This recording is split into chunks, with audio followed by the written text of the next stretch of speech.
महाराज जी, अभी मैंने आपसे दीक्षा नहीं ली है, पर मैं अपने दिल से, अपनी आत्मा से आपको गुरु मानती हूँ।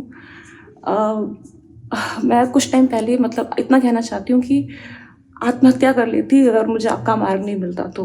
हाँ देखो, हम कई बार सत्संग में कहा है, फिर उसी मन पर बोल रहे हैं कि ये मन ऐसा है कि स्वयं प्रेरित करके आपसे ऐसे आचरण कराएगा, ऐसे मित्र बनवाएगा जहां आपके साथ कपट होगा, छल होगा, सुख नहीं होगा, दुख होगा। फिर वही आपको प्रेरणा करेगा कि ऐसे जीवन से क्या, मर जाओ तो अच्छा है। समझो, उसकी चाल समझो। आपको घोर नरकों में ले जाने की वही प्रेरणा करता है। ये मन ही तो कहता है कि अच्छा अब हो गया जो कुछ, अब जहर लेके खा लेते, 2 मिनट का जो कष्ट होगा हम कैसे फांसी में चढ़ जाते। वो मन ही तो है ना, अपने हाथ से अपने को जहर खवा देता है, अपने हाथ से हमको फांसी में लगवा देता है। और हमारी आत्महत्या करने वाले जानते हो सबसे बड़ी दुर्गति होती है, सबसे ज्यादा निंदनीय दुर्गति आत्महत्या करने वाले की होती है, जिसे लोग समझते नहीं। स्वति निंदक मंदमति आत्महनन गति जाए, सबसे बुरी गति होती है, दुर्गति होती है। तो सत्संग ही है जो हमारे को बचा सकता है इस जगत के प्रपंच से। खूब नाम जप करो। देखो, कोई भी गंदा आचरण करोगे तुम्हारा मन ही प्रेरित करेगा, तुम्हें मन ही दंड दे देगा, जलेगा, अशांत हो जाएगा। पहले अशांत था कि हम ये भोग ले, फिर अशांत हुआ कि हमसे ऐसे गलती क्यों हो गई, और इतना अशांत हो जाएगा कि आपका जीना दुर्भर कर देगा। थोड़ा सिस्टम में और डाउन हुआ तो मन पागल कर देगा तुम्हें, जिसे डिप्रेशन आदि नहीं कहते। आओ बैठा है और बिल्कुल घुन्न शून्य एकदम मतलब जिंदा मुर्दे के समान। तो काहे को ऐसे मन की चाल में फंसे। पर बच सकते हो तभी जब सत्संग का बल होगा, नहीं तो नहीं बच सकते। सत्संग में एक बल आता है, अच्छा ऐसा, एकदम आनंदित हो जाता है जी कि बड़ी भूल हो रही थी, बड़ी गलती हो रही थी। पर सत्संग मिलता है थोड़ा, और कुसंग हम पहले से करते चले आए, कुसंग मिल रहा है बहुत, तो थोड़ी देर तो असर किया, इसके बाद उसी कुसंग में। तो इसलिए अगर हम सत्संग की बातें उस समय भी रखें तो हम जीत सकते हैं। महाराज जी, बिना दीक्षा लिए अगर किसी में गुरु भावना हो और पूरी श्रद्धा हो, जैसे मैं आपके दर्शन करती हूँ, तो मुझे मतलब सच में ऐसा लगता है जैसे मैं राधा रानी और भगवान श्री कृष्ण को ही देख रही हूँ। हाँ, भाव अपने किए जा सकते हैं, सब भाव किए जा सकते हैं। पर जैसे हमको सेवा कुंज जाना है, हम कभी सेवा कुंज देखा नहीं, और जो यहाँ के ब्राह्मण जन हैं, जो ब्रजवासी जन, वो चिल्ला कहते हैं कि हमको 21 रुपया दीजिए, हम तुम्हें सेवा कुंज के भी दर्शन करा देंगे, निधिवन के भी दर्शन करा देंगे। अब हमारी केवल भावना से तो नहीं हो पाएगा ना। अब हम उसका साथ ग्रहण करें और जो मांग रहा है वो हमसे दे, वो आराम से सेवा कुंज जो सब जगह दर्शन करा देगा। समझ रहे? ऐसे गुरु कह रहे हैं मन मुझे दे दीजिए, जो मैं तुम्हें उपदेश करूं उसे अपने आचरण में उतारिए। तो केवल भावना करने से बात नहीं बनेगी, उनकी बात मानना है, उनके उपदेश से जो उपासना है उस पर चलना है, उनके पीछे पीछे चलना, अनुगमन करना, उनकी आज्ञा का पालन करना, तो आप ठीक ठिकाने पे पहुंच जाएंगे। समझ रहे? महाराज जी, मैं बिल्कुल अकेले रहती हूँ अपने घर में, मेरा इस संसार में आपके सिवाय कोई नहीं है। सत्संग के सिवा कोई नहीं। हाँ जी। आजकल तो मोबाइल है, टीवी है, आप जो यहाँ सत्संग होता है वो कुछ समय बाद पड़ जाता है, उसे सुनो, अपने आचरण में उतारो, और राधा वल्लभ श्री हरिवंश नाम जप करो और भावना करते हो, ठीक हो गया। केवल भावना करें और हम चले ना उस मार्ग में तो हम पहुंच तो नहीं पाएंगे ना, हमारी भावना नहीं बनेगी, जो पहुंचाने वाली भावना होती है वो नहीं बनेगी। तो इतना तो बहुत बढ़िया है कि किसी भी संत को गुरु भाव से मान ले, पर उसकी बात जरूर माने। उसमें गुरु भाव करे या ना करे, उसकी बात मान ले, यही गुरु भाव है। अगर बात ना माने तो बोले हमारे गुरु, तो उसे होता क्या है? भगवान को मानने से, भगवान को जो प्राप्त करने की लालसा है, उससे जब हम भजन करते हैं तो भगवान को जान जाते हैं। अब हम केवल कि हाँ भगवान है, ना भजन करना है, ना उनकी मान्यता है अंदर से कि भगवान प्रतिपल हमें देख रहे हैं, जैसा उपदेश करते हैं हमें वैसे ही चल, तो आपको लाभ थोड़ी मिलेगा, अनुभव थोड़ी होगा। ठीक है, थोड़ा आस्तिक हो, भगवान है ऐसा मानते हो, ठीक है, पर आप भगवान को देख नहीं पाओगे, आप भगवत आनंद नहीं प्राप्त कर पाओगे। वो तभी प्राप्त कर पाओगे जब भगवान के अनुसार चलोगे, श्री कृष्ण अनुकूल लेन, उनके आदेश के अनुसार उनका नाम जप करोगे, उनकी उपासना करोगे, तो अनुभव में आ जाएंगे।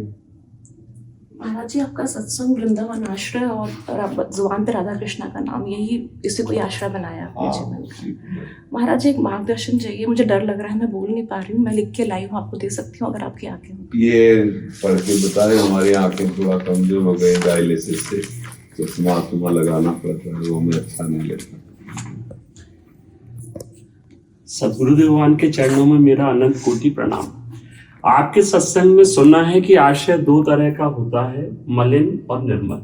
जो लोग कामना पूर्ति की इच्छा से भगवत आश्रय लेते हैं, पहले भगवान आपकी कामना को पूरी करते हैं, फिर अनन्य भक्ति देते हैं। महाराज जी, मैं इतनी अधम हूं कि सकाम भक्ति करती हूं, पर मैं क्या करूं? यह मेरे मन में बहुत प्रबल कामना है। जो इच्छा मेरे मन में भगवत प्राप्ति के लिए होनी चाहिए, वो इस कामना पूर्ति के लिए है।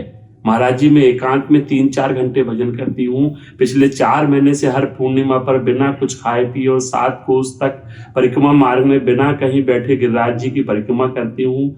आपके सत्संग से सुनकर भागवत के इस श्लोक कृष्णाय वासुदेवाय हरे परमात्मने का 11 माला जप करती हूँ, अथवा कभी कभी गजेंद्र मोक्ष के 3, 5 या 21 पाठ करती हूँ।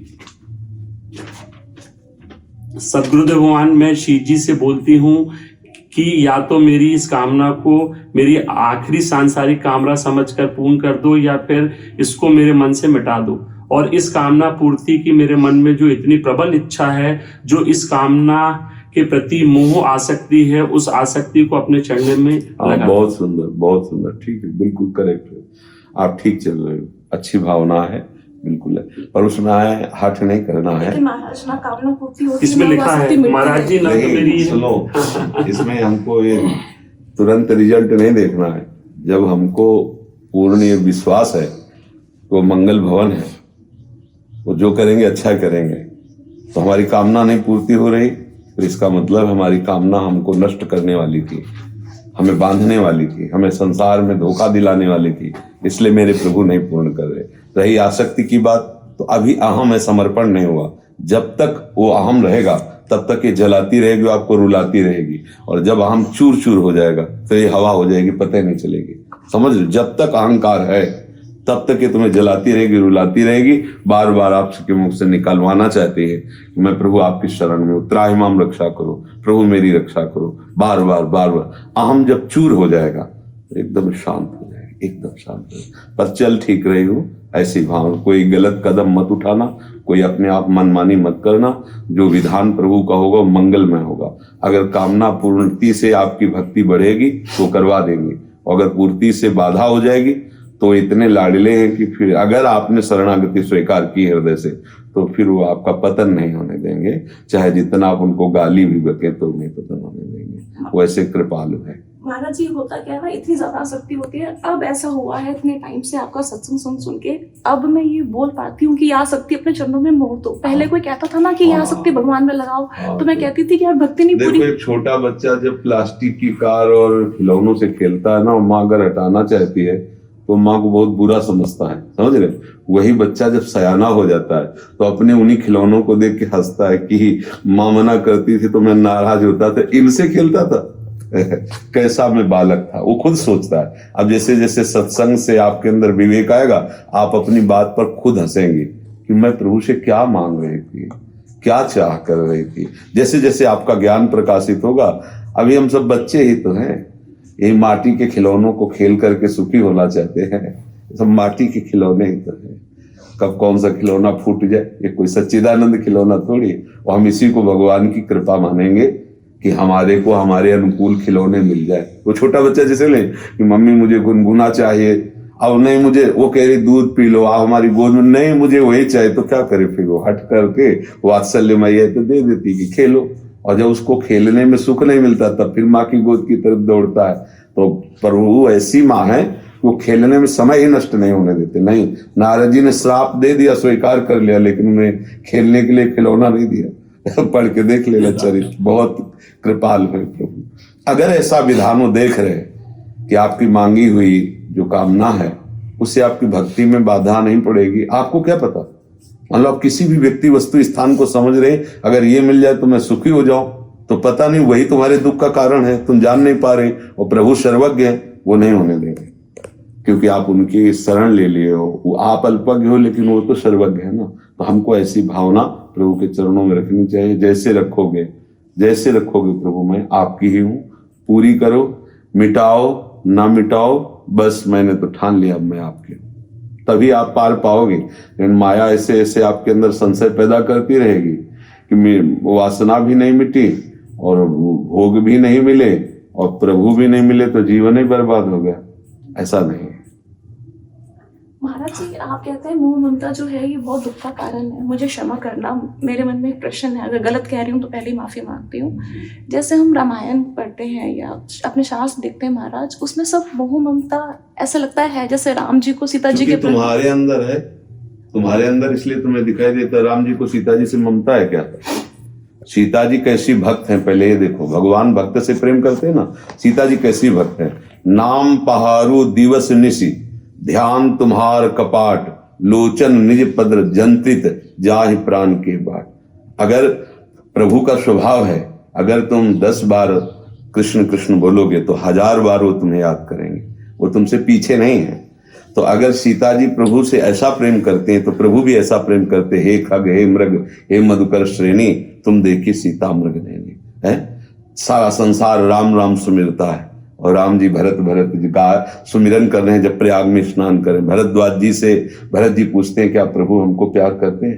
तो उनका भरत सच्ची मानना, हम वनवासी किसी का पक्षपात नहीं लेते, लेकिन मैंने देखा नाथ प्रयागा सुमिर सुमिर उमगत अनुरागा, तुम्हारे अनुराग में प्रभु को हमने देखा है। जग जप राम राम जप जेहि, भगवान राम भरत भरत भरत ऐसा उच्चारण करके अश्रु प्रवाह कर रहे थे प्रयाग में, हमने देखा है। तो भरत क्या है? भगवान के भक्त है ना। जानकी जी क्या है? प्रभु ही हैं, पर वहां प्रभु के चरणों का आश्रय लिए है ना। तो भक्त से प्रेम करना ममता होती है क्या? मोह होता है क्या? समझ रहे ना। अब आप उसे अगर ये माने कि वो स्त्री है तो अज्ञान ही है। जो राम है वही सिया है, जो सिया है वही राम है। लीला के लिए 2 तन धारण किए सच्चिदानंद प्रभु है। अच्छा, अगर आप देखो कि चलो भक्त प्रेम की बात तो हमने आपको सपोर्ट कर दी। अब अगर आप देखो पत्नी, तो क्या जानते नहीं है कि कभी रावण को नेत्र भर के देखा नहीं सिया जी। जब बात की रहे तो तृण धरी ओट कहत बैदेही, सुमिर अवध पद परम सनेही। अय दशानन, तिनके की ओट लेकर के तो अवधपति प्रभु श्री राम का भजन कर इसी तेरा मंगल, कभी देखा नहीं। फिर भी प्रभु क्या करते? अग्नि परीक्षा लेते हैं। ये मोह है। मोह होता तो दौड़ पड़ते और सिया जी गले लगा लेते, तो भी कोई बात नहीं थी, क्योंकि वो जान रहे हैं तत्व प्रेम कर मम तोरा, जानत प्रिया एक मन मोरा, सो मन रहत सदा तो पाही, जान प्रीति रसे इतने माही। सोचो, प्रभु जानते, अगर वो दौड़ के कहते हाँ सिया तो भी महामंगलमय बात थी, लेकिन प्रभु ने क्या कहा? पालकी से उतारो और स्वयं चल करके आवे, जिससे सारी सभा देखे, और चिता लगाओ अग्नि की, अग्नि को साक्षी करके निकलो। अगर तुम पवित्र हो तो रुआ भी तुम्हारा नहीं झुलसेगा। जानते नहीं क्या प्रभु उनकी प्रिया जो है? तो सारी लीला की ना, कहां मोह झलक रहा है। जो दशरथ जी को कृपा प्राप्त नहीं हुई, वो जटायु को प्राप्त हो रही है, गीधराज जटायु। कहीं तुम्हें मोह दिखाई दे रहा है क्या? अब अपने मुंह का चश्मा लगा तो मोह ही तो दिखाई देगा, तो मोह दिखाई दे रहा है ऐसे? कहीं भी बताइए। जैसे भगवान राधा कृष्ण को ऐसे सुनते हैं ना तो हमें अज्ञान है, बिल्कुल ठीक आपने बोला, पर ऐसा लगता है कि हर तरफ मोह है। जैसे राधा कृष्ण जी को, राधा कृष्ण अब बच्चे हैं, वो कुछ भी सोचे, तो बच्चे हो तो कुछ भी सोचो। चलो गुरुदेव, अभी आप स्वप्न में आए थे कुछ समय पहले और आपने बोला था मुझसे कि अब तू तैयारी कर ले, तेरा प्रारब्ध आने वाला है, और आपने 30 तारीख भी बताई थी गुरुदेव। देखो बच्चा, बात इसमें है कि हमारी स्वामिनी है श्री श्यामा जी। आप सब शरणागत श्यामा जी के हैं। इस रूप को आपने मान लो गुरु माना, संत माना, भगवान का भक्त माना, जो जैसे भाव से, तो श्री जी वही रूप प्रकाशित करके आपको उपदेश देती। हम कहीं नहीं, हमारी श्री जी का सारा खेल है। उनको जो करना है, उनको जो समझाना है, उनको जो संदेश देना है, हमारे लिए तो केवल श्री जी। हमारा स्वप्न, हमारा जागृत, हमारी हर अवस्था हमारी श्री जी है। अब आप सब श्री जी के शरणागत हो, उनको जो लीला करनी हो करेंगे। तो आप श्री जी के शरणागत हो, मंगल हो नहीं सकता। इसलिए राधा राधा राधा, मृत्यु भी यहाँ महामहोत्सव है। मृत्यु जिसके लिए लोग अमंगल मरने से सब जग डरा मेरो मन आनंद, कब मरियो कब भेटियो पूरन परमानंद। मृत्यु ही मंगल है, यहाँ मृत्यु भी भगवान का स्वरूप है। भगवान ने कहा ना, भय देने वालों में सबसे बड़ा मैं मृत्यु हूँ, भगवान कह रहे ना। तो समझो, जब मन भगवान है तो मृत्यु भी भगवान है। भगवान का आलिंगन करने से डर थोड़ी लगेगा, मृत्यु रूपी भगवान आके। तो हमारा मंगल क्या हो सकता है? अब हमारा बचा क्या है? अगर शरणागत हो तो तन मन धन प्राण सब उनको समर्पित है, वो अपनी समर्पित वस्तु कभी ले लें। धरोहर है, कभी ले लें। जैसे हम आपको 5,000 रुपया दें तो आप कभी उन 5,000 रुपया में ममता नहीं करेंगे, कभी खर्चा करने की नहीं सोचेंगे। अगर ईमानदार आदमी सोचेंगे कि तो प्रभु की है, गुरुदेव की है, जिस समय फोन आ जाएगा उसी क्षण में पहुंचाना पड़ेगा। बस ऐसे समझ लो, ये शरीर संबंधी भोग, शरीर संबंधी रिश्ते नातेदार, ये सब प्रभु की संपत्ति है, तुम्हारी नहीं है। जिस समय जहां जो जिसको हटा लेंगे, तुम्हारे रोने धोने से कोई फर्क नहीं पड़ेगा।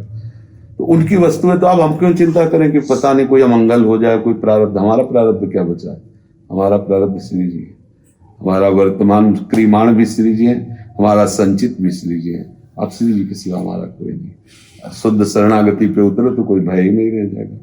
हमारे पास कुछ है नहीं जो नष्ट हो, हमारे पास जो कुछ है सब अविनाशी है, क्योंकि हमारी जो कुछ है वो सब श्री जी है। बस अभी क्या है, अपने लोग बहुत कचाई पे है, इसलिए डर लगता रहता है कि कोई ऐसा शुभ प्रारब्ध ना आ जाए।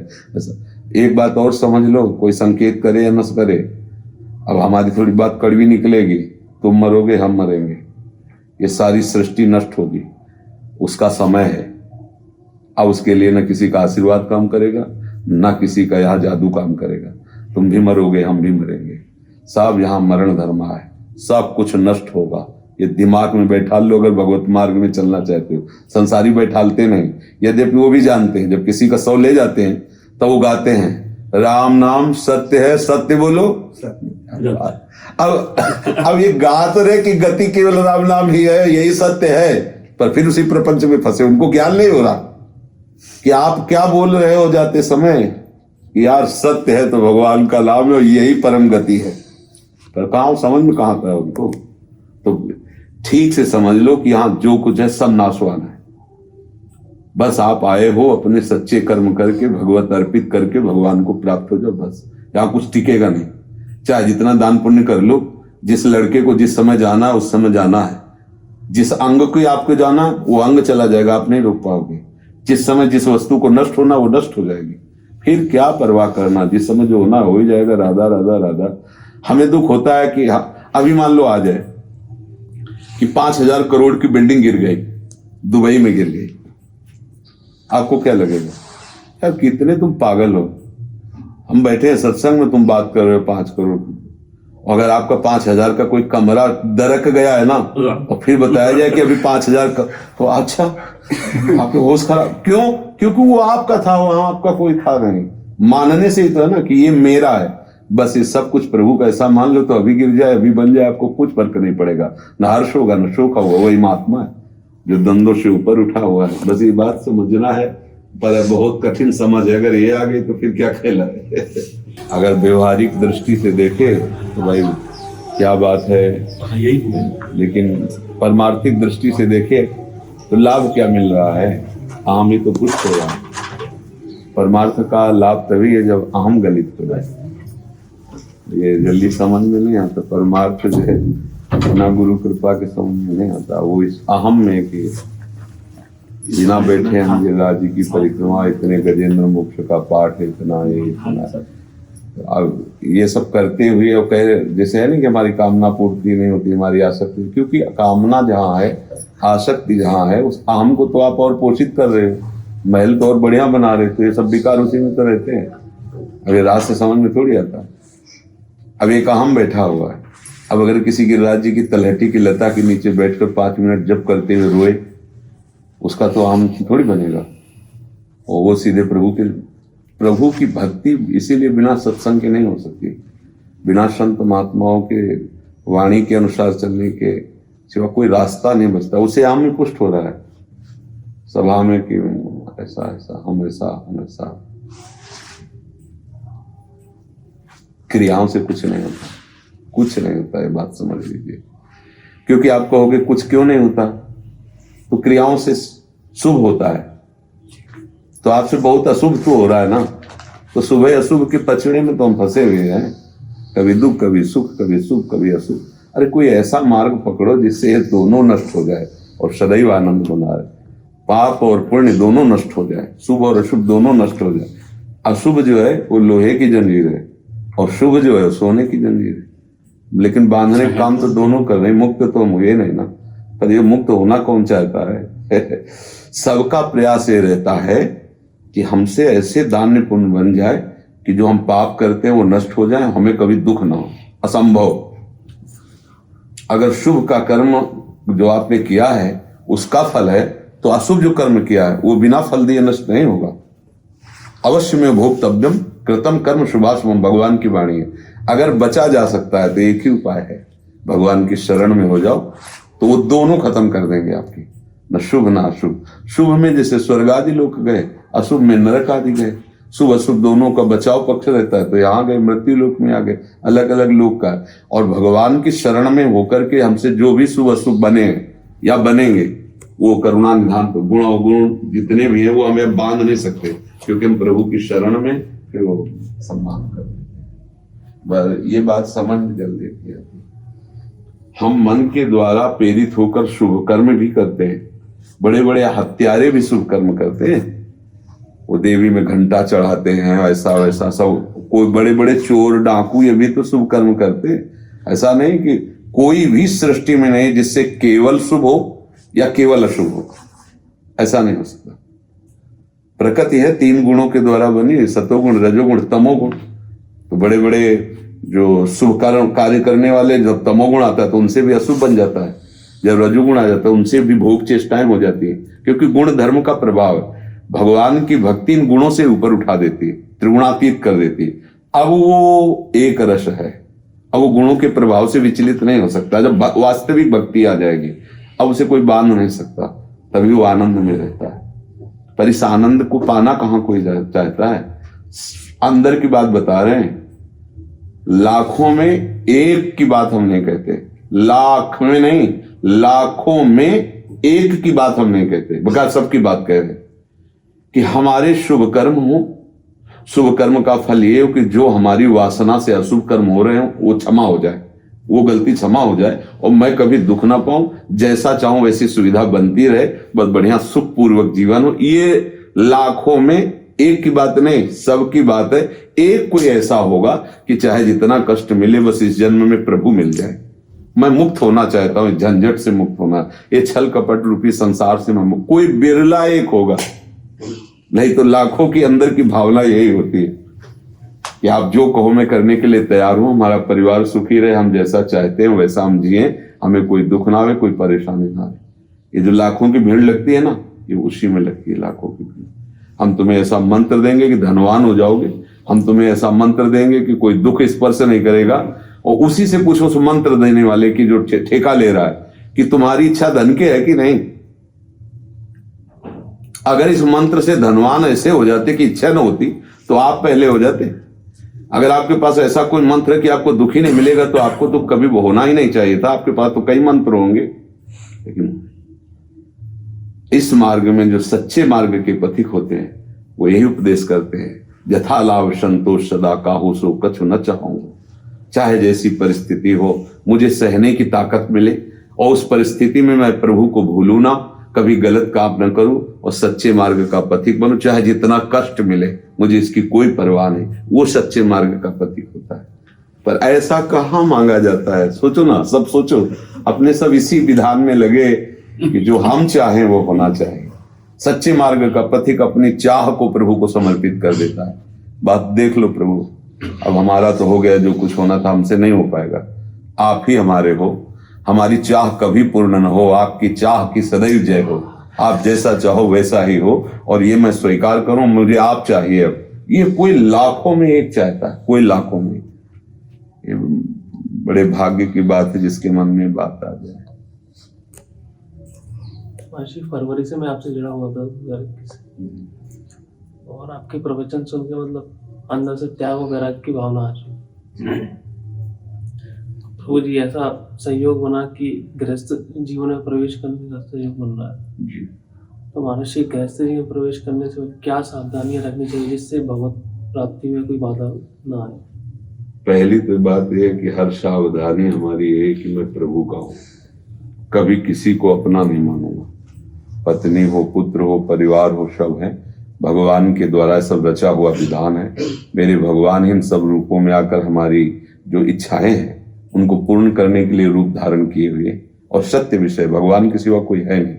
तो हे प्रभु, आपके सिवा अन्य रूपों में मेरी आसक्ति न हो जाए, इतनी कृपा करते रहना। पत्नी से सुख लेने की भावना, पुत्र से सुख लेने की भावना या मित्र से सुख लेने की भावना ये बांधती है, और उनको सुख देने की भावना ये मुक्त करती है। प्रभु ने हमें परिवार दिया है कि सेवा करो इनको और सेवा का फल मेरे को मांगो। हे प्रभु, इस सेवा का फल आप हो। गृहस्थी में भी भगवत प्राप्ति हो जाती है। त्याग वैराग्य अंदर का विषय है। मान लो बाहर से हम वैरागी हैं और अंदर से हम ये सब संसारिकता रखें तो भगवान थोड़ी मिल जाएंगे। और अंदर से आप संसारिकता को पसंद नहीं करते, भगवान को पसंद करते हैं, बाहर से पैंट शर्ट में, तो आप साधु ही हैं, आप भगवान को प्यारे हो जाएंगे। समझ रहे हो? भगवान को प्यारे का मतलब जैसे तो भगवान को प्यारे हो गए वो बात नहीं। भगवान को प्यारे हो गए तो आप भगवान के लाडले भक्त बन जाएंगे। ऐसा है। जो भी कार्य करे वो भगवत भाव से करे, भगवत भाव से चूक हो जाए तो बाद में उसे समर्पित कर दे। जो भी यत करोषि, यत करोषि, उसमें कोई ऐसा नहीं लिखा कि ऐसा, यत करोषि, जो भी करो प्रभु को सामने रख के करो। जो भी, क्योंकि उन्हीं के द्वारा सब रचा हुआ है ना। बस हर बात उन्हीं से। ब्याह करने जा रहे हो, उनको प्रणाम करो, उनको साथ लो, चलो हमारे साथ चलो, क्योंकि हम आपके बिना नहीं जाएंगे। और आपकी भावना होनी चाहिए प्रभु मेरे साथ है। हर जहां भी हो, देखो प्रभु अब आप देखो, बैठो, आपकी प्रसन्नता के लिए ही है। जो कुछ भी है सब आपकी प्रसन्न। नाथ, आप मेरे ऐसे यार हो कि हम आपसे कोई छुपाव नहीं करेंगे। हमने आपको वरण किया है, जहां भी होंगे आप और हम साथ होंगे। देख लो, आनंद ही आनंद रहेगा। पर ये टिकेगा नहीं क्योंकि माया भगवान की ऐसी बलवती है ना, टिक ले। अगर ये टिक जाए तो बादशाह हो, फिर तुम्हें कोई बांध ही नहीं सकता। फिर तो चमत्कार हो जाएगा। बस सच्ची दोस्ती इन्हीं से कर ले। कोई भी कार्य करने के पहले एक नजर अंदर डाले, हाँ ठीक है आप हो ना, बस ठीक है, अंदर आप साथ रहना, प्रभु आप साथ रहना, बस। तो गृहस्थी कुछ, चाहे जितना भटकाव वाला जंगल हो, जो जंगल को रचा है, जिसने उस बगीचे को लगाया है, अगर वो साथ है तो हम भटक थोड़ी जाएंगे। उसको तो एक एक पौधे की नस नस पता है ना, क्योंकि वो माली है। इस माया रूपी बगीचे को उसी ने बनाया है, और वो हमारे साथ, तो हमें फंसना कहाँ होगा, क्योंकि वो हमारे साथ है ना, जिसने इस माया को रचा है। खत्म। आनंद ही आनंद है। दशों दिशाएं, ये संसार दुखी उनको करता है जो प्रभु से विमुख है। जो प्रभु के सम्मुख है, संसार उनके लिए दुख स्वरूप नहीं रहता, सुखमय हो जाता है, आनंदमय हो जाता है। और जहां प्रभु से विमुख हुआ तो वही सब जलाने वाला, दुख देने वाला बन जाता है।